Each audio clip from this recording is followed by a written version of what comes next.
Welcome to the Directions Mag Geoinspirations podcast series with Joseph Kursky. Well, greetings all. Joseph Kursky here in the Geoinspirations podcast series. I'm so excited about today because I've got Kendis Scharenbroich here from ProWest and Associates. Welcome, Kendis. Thanks, Joseph. It is awesome to be here. The readers should know, the consumer of the podcast should know that I've actually only known you about 6 months, although I've known about ProWest for quite a few years and about your innovation and GIS and all things geospatial. Maybe the listener of this knows about your company, but perhaps if they're unfamiliar with them or you, if you could describe your role there and also what ProWest does, I think that would be a nice sort of context setting initial discussion. Sure, absolutely. So I'm president and CEO of ProWest and Associates. I've been there for about going on 19 years. And ProWest is a GIS services company. We're an Esri shop, and we serve local government agencies across the US. So we're helping cities and counties and state and federal government implement Esri technology. We have a team of data technicians that are creating data and merging data and analyzing data and doing everything with data. We have a team of programmers that are doing application development and lots of coding. And we have a team of solutions experts, which are utilizing Esri's off-the-shelf solutions to configure things like COVID symptoms checkers and all sorts of really cool solutions for a government client. So that's what we do. Well, that's impressive. I wonder if you could comment about, okay, here we are recording this in 2021 and the things that have happened over the last 12 months. Have you seen people from maybe different professions now saying, hey, we want what ProWest is offering because of the health situation that we've all been in an enhanced or an improved or a different way than they maybe would have asked a year ago? Oh, for sure. I'd say there's two major changes that I've seen since March when COVID really hit. One was public health departments and government agencies all of a sudden became primary users of GIS. They went from being very underutilized to utilizing GIS on a regular basis and using GIS to identify spatial trends and to help with vaccine rollouts and all kinds of things. So definitely seeing a change in how public health departments think about GIS and use GIS. The other is racial equity, right? We see a lot of cities and counties rolling out racial equity plans across their entire organizations. And so we're seeing all departments throughout government agencies starting to think about and use GIS in different ways. It's been really cool to see the evolution the last several months. Yes, it is an amazing time to be in geospatial. I think, given what I know about you and the career panel that we served on at the Minnesota GIS LIS conference a few months back, that you're very much into giving back to the community. And I hope to dig into that a little bit with you. But right at the beginning here, you can probably relate. I used to show a smartphone, in my intro to GIS workshops and seminars. Hey, have you ever used a map on your phone or an app to figure out your way across campus or the way to your grandmother's house or whatever? And now I usually show grim and sad, but it is in people's consciousness, the JHU coronavirus dashboard. I mean, that is the most popular dashboard that's ever been, sadly, unfortunately, created. But at least people are aware that this is valuable and it's helping me make my decision about what to do today or this week and helping communities plan their own policies and going forward. Absolutely, 100%. It's completely transformed how GIS is seen, for sure. Indeed. Now, I was doing some research on you after I met you at the career panel, and I just think it's fascinating to look at, how you started with ProWest, then you became the vice president, now you're president and CEO, and I wonder if you could maybe describe that pathway to our listeners that, some of them are students and they're wondering, how do I do what Kendis is doing, or something similar. So if you could describe that journey of yours, that'd be really fascinating. So my career journey at a really high level is that I have an undergraduate degree in biology, chemistry, and mass communication. I had several different internships. I worked for a vet clinic. I worked for a land trust. I worked at a shoe store. I did lots of different things. When I graduated, I became a naturalist at a nature center in Iowa, and I did that for a while. Then I got my master's degree in GIS, and I worked at a regional development commission, and then I ended up at ProWest. And I've had a very long journey at ProWest. And I would say that all along through all those different aspects of my career, I never truly knew what I wanted to do when I grew up, right? It was always a journey and exploring what felt right, what interested me, right? As I went along throughout my journey.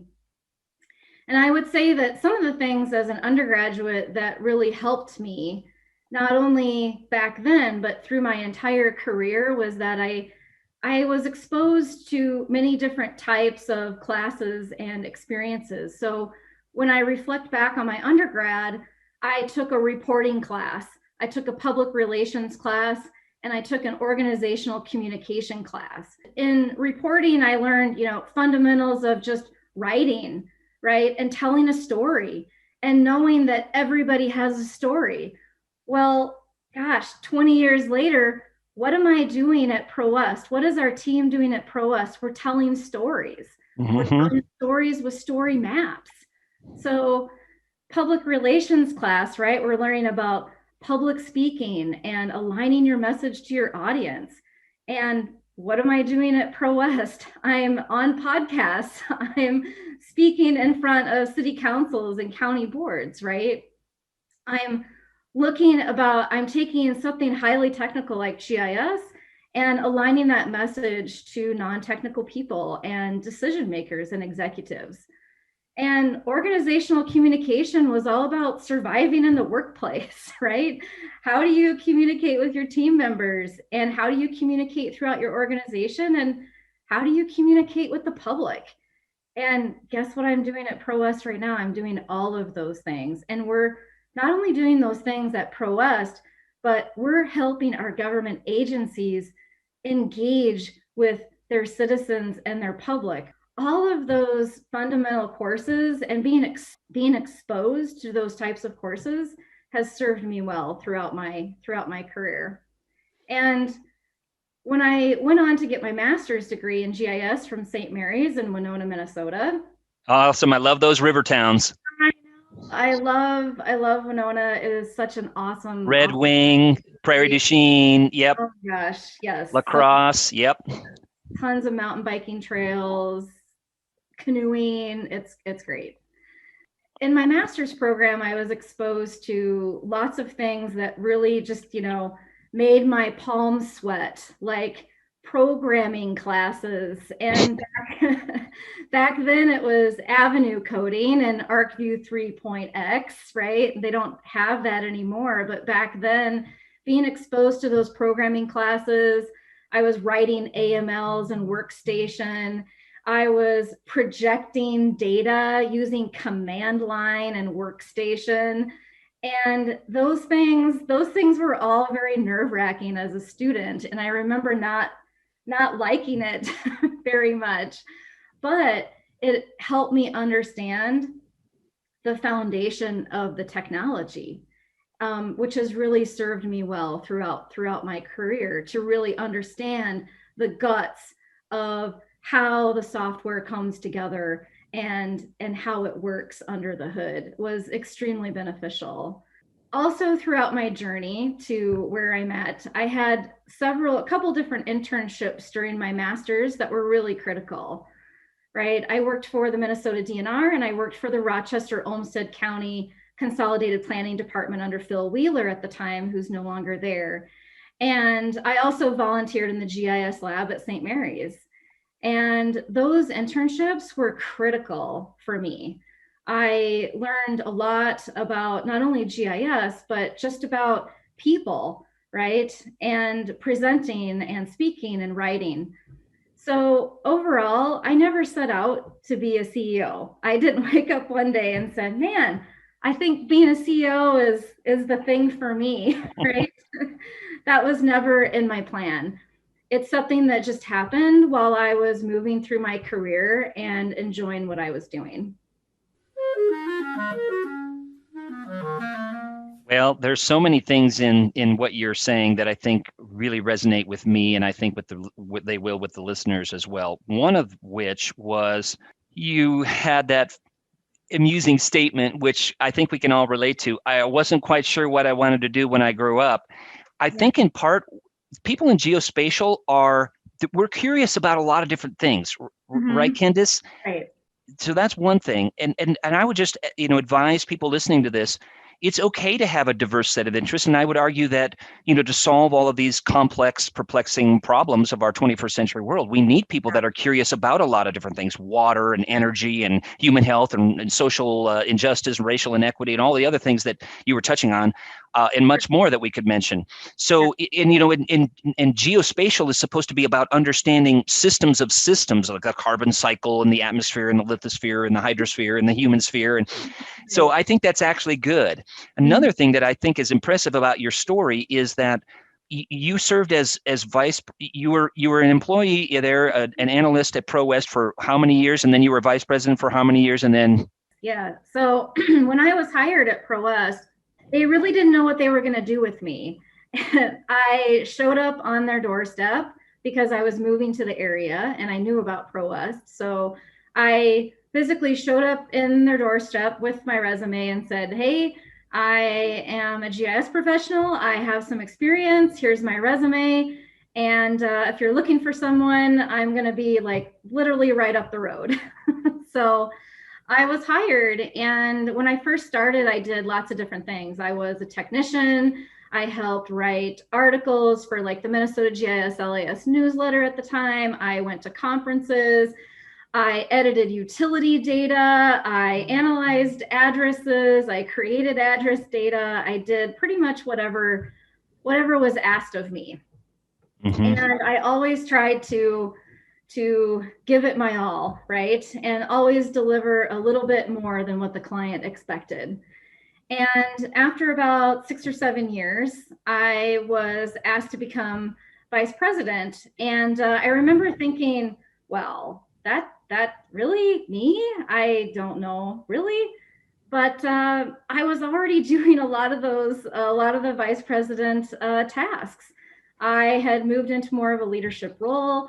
I was working with our teams in an integrated fashion. I was more involved with project management and some of the decision making. And so I was vice president for about 10 years.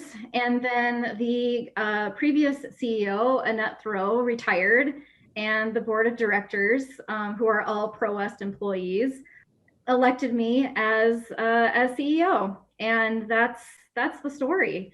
And again, it's not something that I set out to do. I never planned to step up to the VP role. I never planned to step up to the CEO role, but I just have always loved GIS, and I have always loved working at ProWest and the culture. And I'm so proud of that organization that I love being a part of it every day. Well, it's very inspiring, Kendis, and kudos to you for seeing the long-term implications of what the value that the company was doing.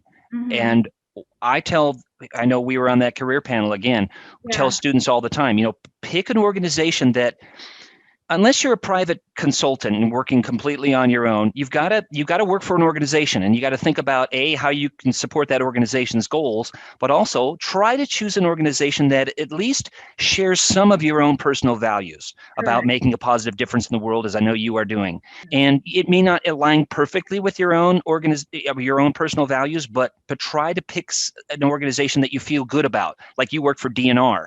Yeah. I love those. Those are some of the unsung heroes right there. Those people working away in the DNR, and they may be out in the field. They're getting bit by mosquitoes. They're knee deep in wetlands, and they're measuring water quality. I mean, those are the people that I'm right with you.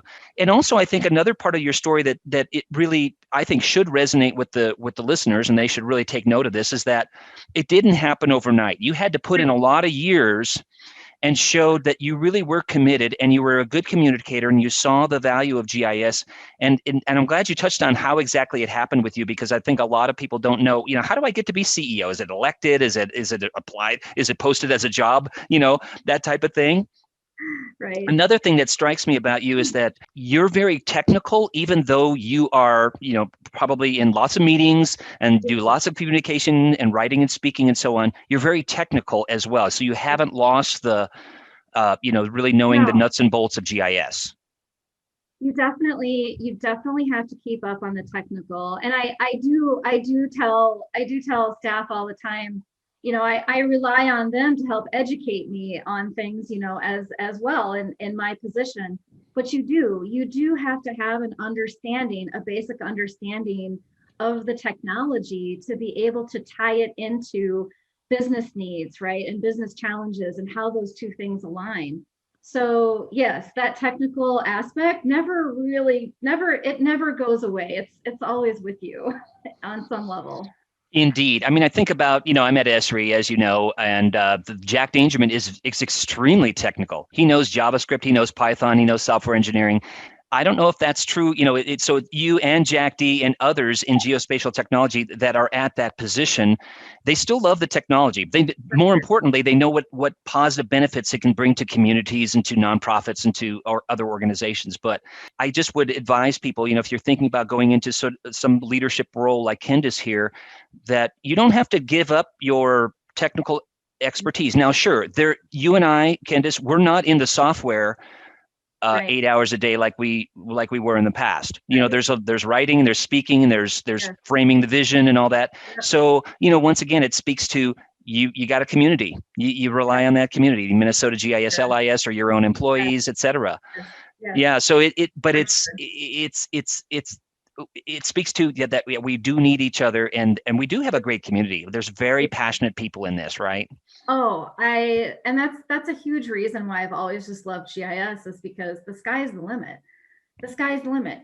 You can apply the technology to anything. You can apply the technology to anyone. And I love the type of people I love GIS people, right? I love them.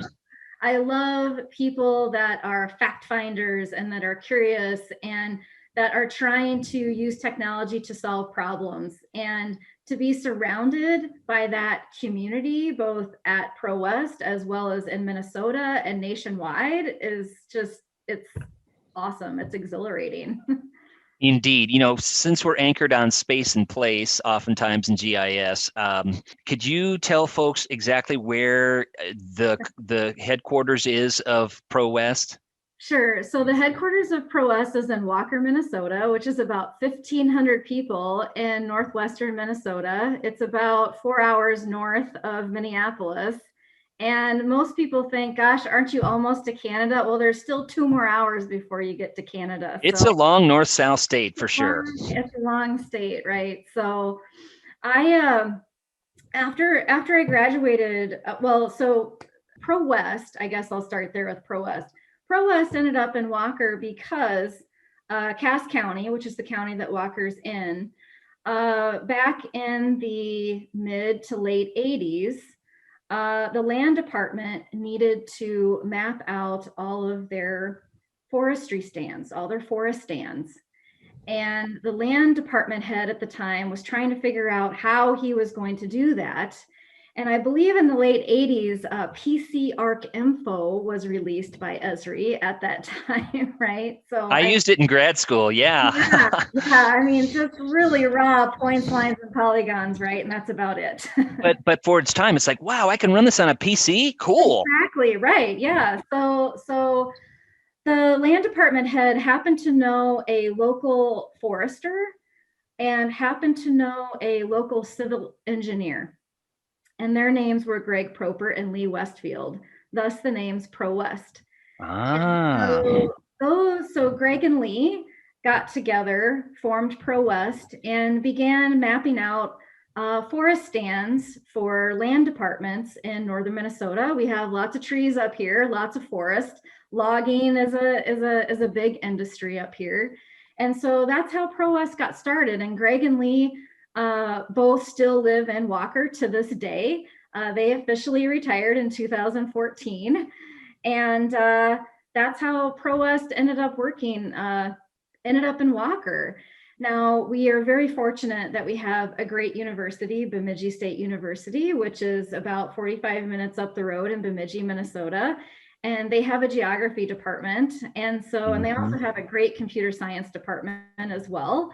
And so we're very fortunate. Many of our staff come from the BSU program. UMD is also really great, St. Cloud State, St. Mary's, right? So we have a lot of people that come to work for us that not only enjoy GIS, but they love the outdoors.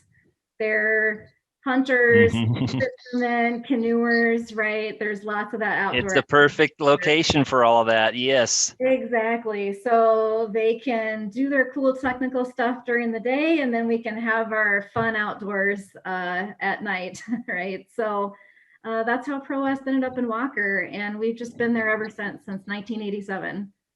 That is awesome. I love it. Here's another thing that I think would be interesting if you could perhaps touch on, and that is, you mentioned in your journey some of the key experiences you've had. Is there a instructor, a mentor, maybe a book, or some sort of experience that really inspired you, maybe that kind of float above the others? This is really easy for me. My number one mentor in my entire career was definitely Annette Thoreau, who was the previous CEO of ProWest. And we worked together for 17 years. And I'm sure that some listeners here know her because she's been in the GIS industry for a long time. She's, of course, she's retired now, much deserved.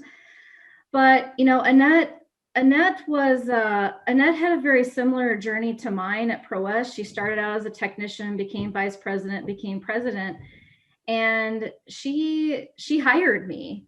And she was my mentor and confidant the whole way. And I think what was really another thing that really drew me to ProWest is that I hadn't really seen a woman in a leadership position like that before in my life anyway, and the experience that I had growing up. And so to see a woman in that type of a leadership position, and especially at the time, 20 years ago, it was definitely more of a male dominated field. So she definitely helped me realize that truly all things are possible in your career.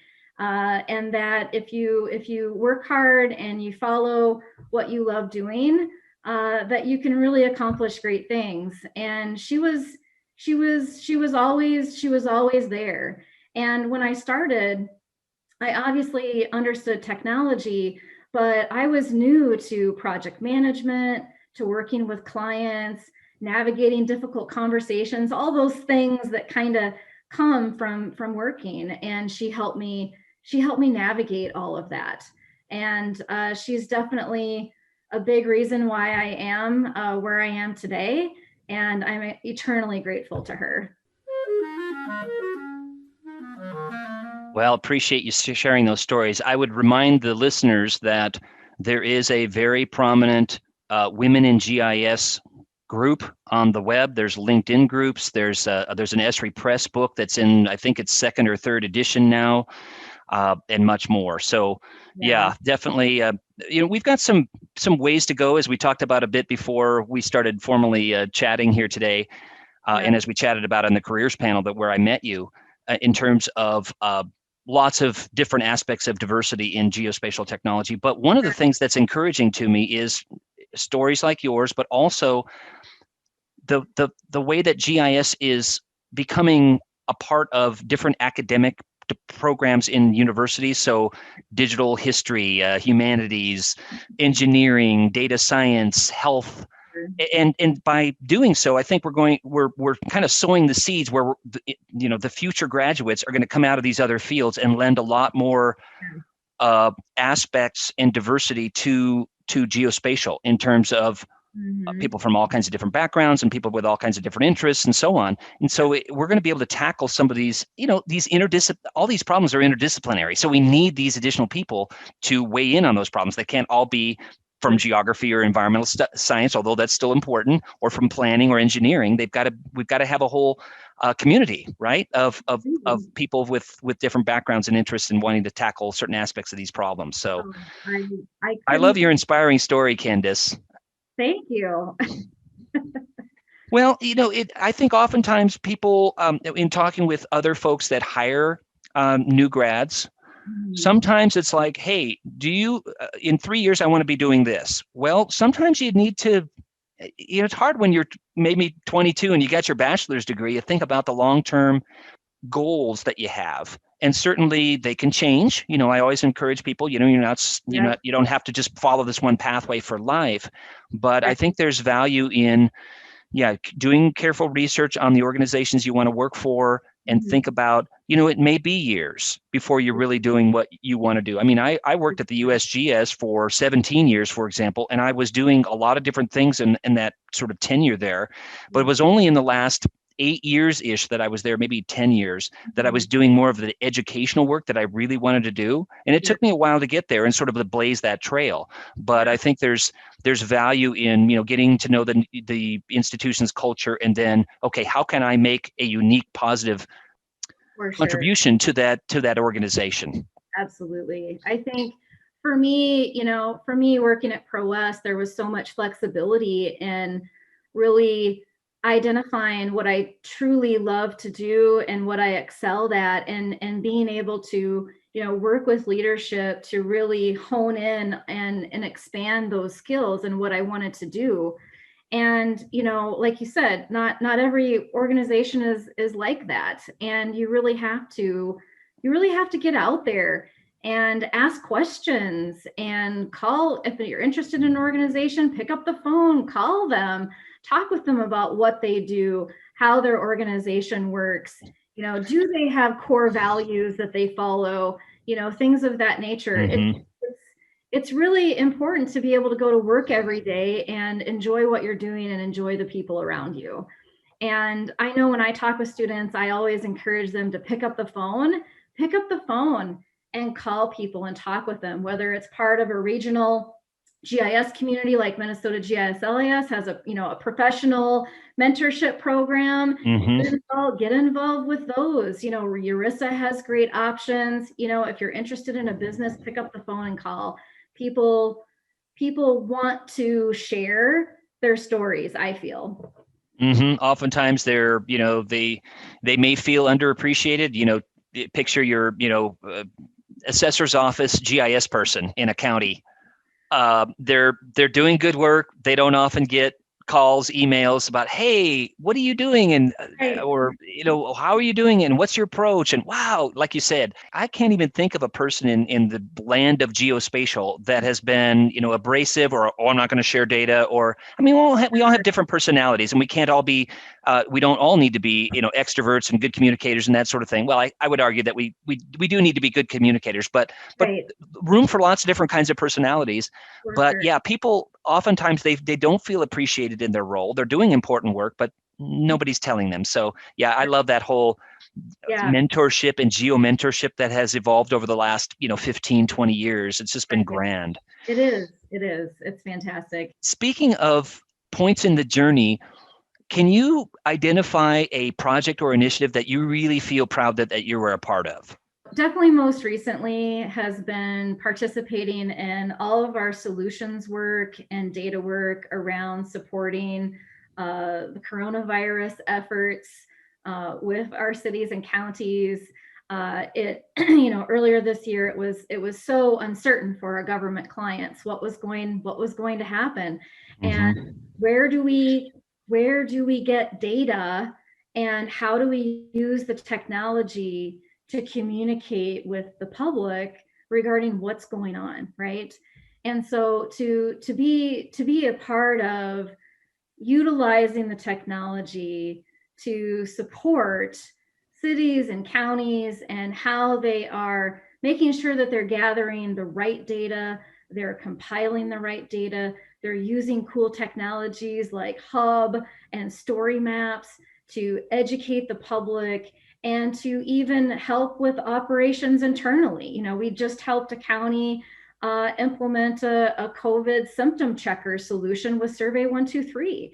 And that's in rural Minnesota. I mean, rural Minnesota, tiny cities and counties are utilizing GIS to support the health and wellness of not only their internal staff, but also the general public. And for me, it's just been absolutely phenomenal to see all of this unfold over the past year. And it's been really inspiring to be a part of. Well, I appreciate you sharing that, Kendis. I wish, well, there's two things that come to mind. First, I wish in part that we were on video because I would love to have the readers see this cool backdrop that you have for your video feed right now, which is, it's basically a sort of an oblique aerial photo and a lot of different data points on it. And it's compelling, but it also speaks to what you're talking about right now, that GIS is kind of a great equalizer, right? Because you don't have to be, some very populous county or a big organization to take advantage of these tools that Kendis is describing. You can be a rural county or a rural town and implement these geospatial solutions and make your community more resilient, smarter, better, healthier, happier, etc. Yes, absolutely. Mm-hmm. That's when we were talking in our career panel and telling students, this is a technology that you can feel good about. Mm-hmm. For one thing, it's being used by, the Jane Goodall Elephant Foundation on down to your local county, doing positive things to benefit people's lives. But secondly, and I think you touched on this several points in the talk today, but it's more than the technology. It's the people and the models, the solutions, the workflows, etc. It's not just that you know how to buffer and overlay in geocode. Right. Although those are super fun too. They're super fun. Indeed. What about this, Kendis? What do you think we need to work on as the geospatial enviro community? Looking forward into deeper into this decade and maybe looking forward to 2030. What do we need to work on? Sure. So I think there's a couple things. One is that ensure students understand how spatial data is created and maintained.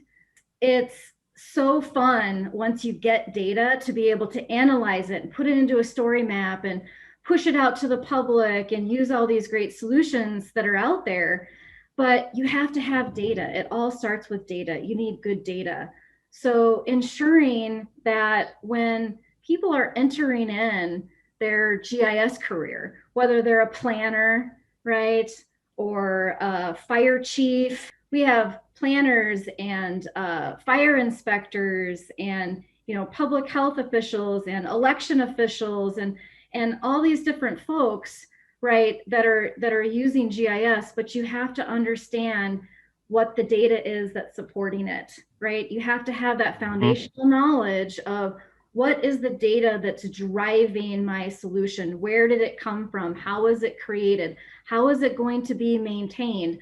All of those things are important because data comes from many different places: field collection, other business systems, digitizing aerial photos, scanning other public websites, right? And understanding the fundamentals of data and data analytics is key, in my opinion.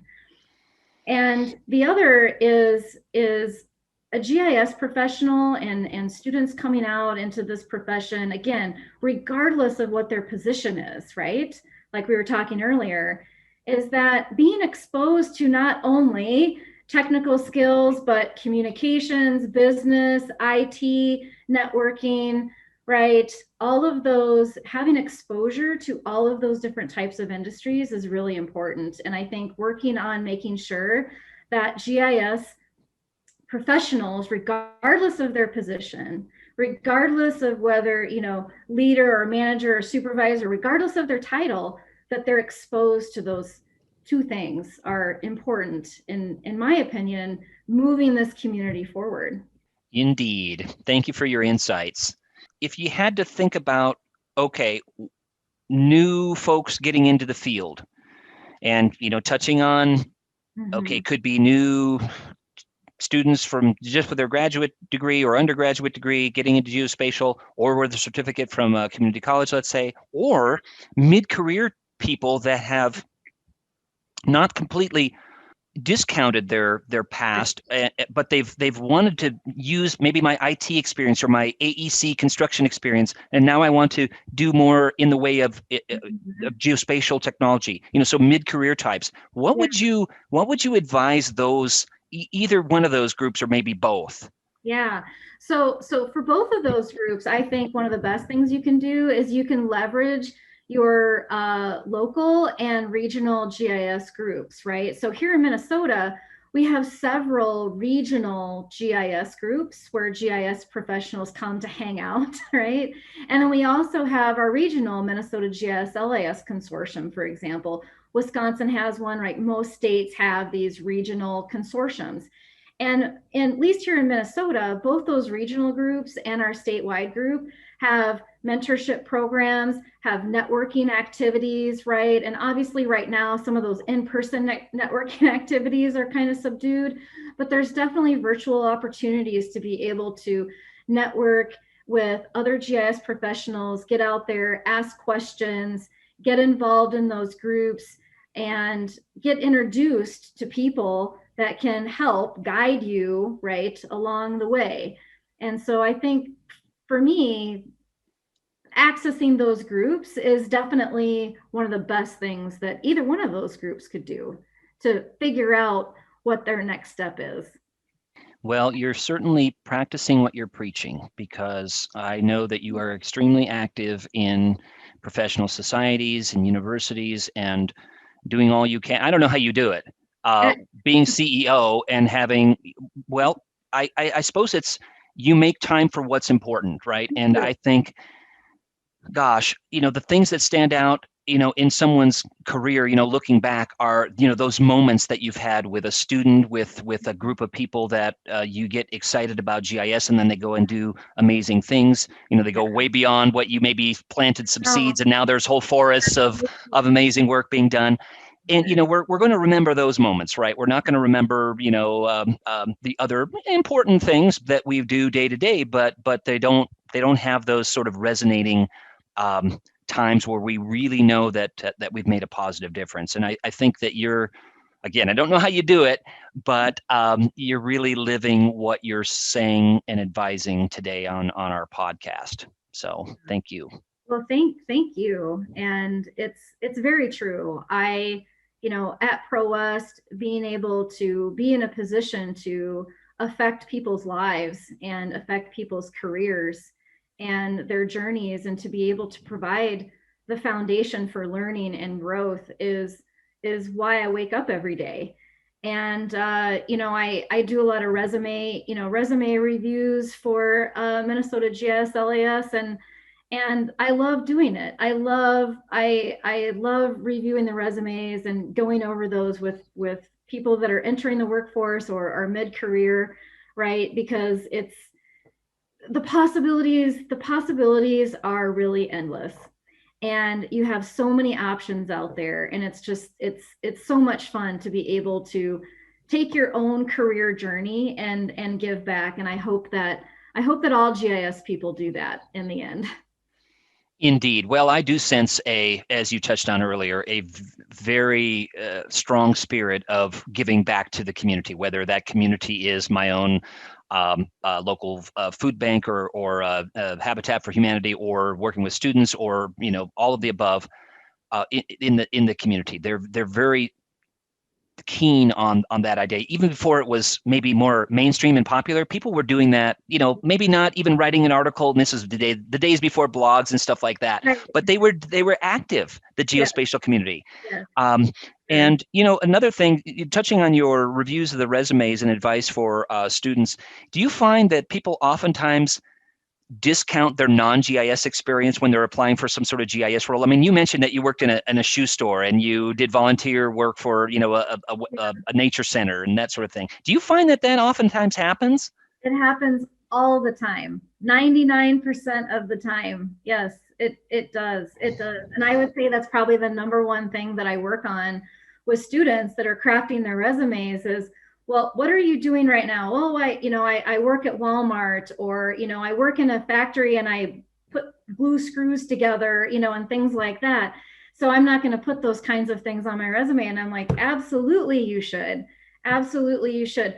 One particular girl that I worked with recently, she had a job where it was like with a landscaping company, where she had to get up like at 3:00 in the morning and get to work and prep things. And she's like, well, why would I want to put that on my resume? Well, how many people get up at 3 or 4:00 in the morning when they're 20 years old and, go prep, dirt and equipment to go, landscaping for the day? And those are all important skills as an employer, someone who's hiring someone, to see that kind of work ethic is really important. So those things are so important to put on resumes. And that's what I work on, honestly, the most with people when we work together on them. I've seen that as well. Oh, I had 10 years in retail. I'm not going to, I'm going to discount that. Well, you had to be organized. You had to work with customers. You had to think about the business plan. You had to work with figures and numbers and all that sort of thing. And, another thing that, I wish we had more time, but the whole, thing that's behind the scenes is that, ProWest and other GIS companies, you're not getting grants. You have to go out and seek opportunities, and the way to support your ongoing operations and to keep your employees employed and to do the good work that you're doing for communities and many others, you gotta have a good business sense for how you're going to navigate in this sort of very competitive GIS world. So I really admire that as well, and I wish we had more time to dig into students and others listening to this to develop their business acumen, their skills. Yes. For sure. That may be podcast number 2. Oh gosh, that would be a joy. Kendis has shared I asked her to share a couple of her favorite maps, and I invite you folks to look at Marie Tharp's map of the ocean floor. I love that one, Kendis. The Folded Map Project for Chicago, looking at north side neighborhoods versus south side neighborhoods, and the power of GIS to tell, like you were saying earlier, those narratives, those stories, really powerful. And Kendis has got the ERISA GIS Leadership Academy in there, folks. I've not read The Obstacle is the Way, which is another resource that Kendis shared. So now I'm very curious. Could you tell us a bit about that one? Yeah, so I'm a member of a professional women's group for CEOs, and I was referred that book in that group because not only as CEOs, but just in our personal and professional lives, we run into obstacles, right, in our lives every day, whether it's personal or with at work, and so. The book is really inspirational as far as being able to tell the story, right, of successful people throughout history and how they have addressed obstacles and how they have worked through them. And for me, I went back and I've listened to the book, several times. I don't drive as much as I used to anymore. So I'm not listening to things as much anymore, but I love that book because it's very inspirational, and it's a great reminder that we all face obstacles and there's always a way through. And some days are harder than others. It's not an easy path, and it's a great book to give you some inspiration. Oh, there's so much in the way of wonderful things that you've just mentioned. Let me just pick out one of them, and that is having people realize that, hey, you may pick an organization that, again, aligns with some of your own personal values. Great. You may be in a field that you really love, like geospatial, geography, environmental studies, planning, whatever it is. But Right. there will be challenges. And there will be days where you think, gosh, is this really the best fit for me? We all go through that. And I like that you mentioned that, because that's reality. We all have days when it's frustrating. We all have days where we don't feel like we're being listened to, or that we're communicating well, or whatever the challenge may be. The resources are out there to help you get through those tough times, and they are tough in any organization. And I've worked with nonprofits and federal and in private companies, and I also am in academia, and every one of those has been challenging in some way. For They've all been worthwhile to pursue in the end. Well, Kendis, I don't want to keep you more time, because I know you've got problems to solve, and people to communicate with, and a company to run. But I wish you personally all the best, success in the future in your own personal growth, and also your professional career. Wish you, all good roads in the future. But also, I wish continued success for ProWest and the organization that you are in charge of. All the best to you all. Thank you, Joseph. And thank you for having me. And thank you for having this podcast. It's awesome that you're doing this, and it's wonderful to be part of. Thank you. Well, very much appreciate you sharing what you shared today. All the best, Kendis. Thank you.